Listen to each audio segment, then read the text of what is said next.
Hello everyone, আজ তোমাদের সঙ্গে ছোলার ডালের রেসিপিটা শেয়ার করছি। তো দেখো, কড়াইতে তেল বসিয়ে দিয়েছি আর ওভেনে আর এক পাশে ছোলার ডালটা সেদ্ধ বসিয়ে দিয়েছি আগের থেকে।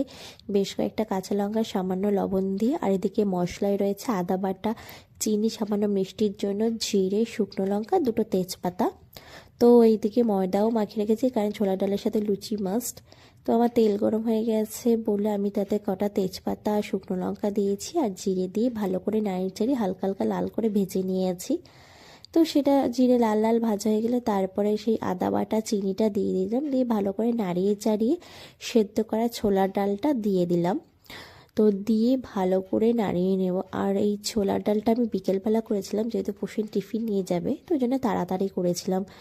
তারপরে দেখো, ছোলার ডালের মধ্যে দিয়ে দিচ্ছি সামান্য পরিমাণে হলুদ আর সামান্য পরিমাণে লবণ, কারণ লবণ সেদ্ধ করার সময় দিয়েছি বলে বেশি লবণ দিইনি। দিয়ে ভালো করে নাড়িয়ে চাড়িয়ে বেশ খানিকক্ষণ নাড়িয়ে তারপর 5 মিনিট মতন আমি ঢাকা দিয়ে রেখেছিলাম, যাতে জলটা একটু টানে, কারণ ছোলার ডাল ঘন ঘন বেশ ভালো লাগে। তো এই ছোলার ডালে একটু ঘি, তারপর তোমার নারকেল কুচি দিলে বেশ ভালো লাগে। কিন্তু কিছুই দিইনি, এত তাড়াহুড়োর মধ্যে নারকেল ছিল, কাটা হয়নি, আর ঘি পোষণ খায় না বলে আর দেওয়া হয়নি। তো দেখো, ঢাকনা খুলে দেখি ডালটা পুরো নরম হয়ে গেছে বলে আমি নামিয়ে দিয়েছি। একদম সিম্পল একটা রান্না। আর ছোলার ডালের সাথে লুচি যেহেতু ছিল, ওকেও কিছু লুচি করে দিয়েছিলাম। তো দেখো, এখানে আমি বেলেছিলাম, মা ভেজে দিয়েছিল লুচিগুলো। তো ওর টিফিন রেডি।